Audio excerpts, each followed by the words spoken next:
ఇది చాలా గొప్ప కార్యక్రమము.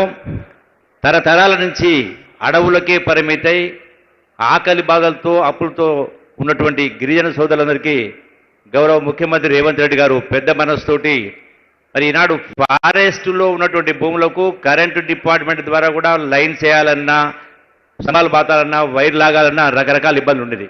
ఈ రోజున ఒకటి కాదు, రెండు కాదు, సుమారుగా 2 లక్షల మంది పైచిలకు గిరిజన సోదరులందరికీ 12,000 కోట్ల రూపాయలతోటి 6 లక్షల ఎకరాలకు ఈనాడు ఇందిరా గిరి సౌర జల వికాసం కార్యక్రమం చేపట్టడం జరిగింది.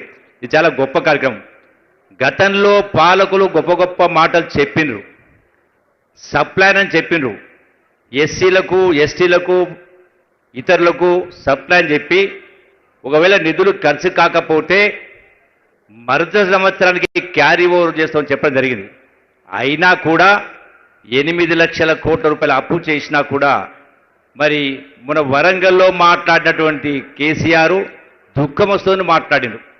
మరి 8 లక్షల కోట్ల రూపాయల అప్పు చేసి కూడా ఇలా నెలకు 600 కోట్ల రూపాయలు వడ్డీ కడతా ఉన్నా కూడా, ఇన్ని ఆర్థిక ఇబ్బందులున్నా కూడా ఈనాడు ఇందిరమ్మ ప్రభుత్వం, కాంగ్రెస్ ప్రభుత్వం, రేవంత్ రెడ్డి గారి నాయకత్వాన ఇంత పెద్ద ఎత్తున ఈ యొక్క గిరిజన సోదరులకు ఈ సౌర విద్యుత్ అందిస్తున్నందుకు పాలమూరు జిల్లా ప్రజల తరఫున వారికి ప్రత్యేక ధన్యవాదాలు తెలియజేస్తాము. అట్లాగే గౌరవ డిప్యూటీ సీఎం బట్టి విక్రమార్క కూడా కృతజ్ఞతలు తెలియజేస్తాను.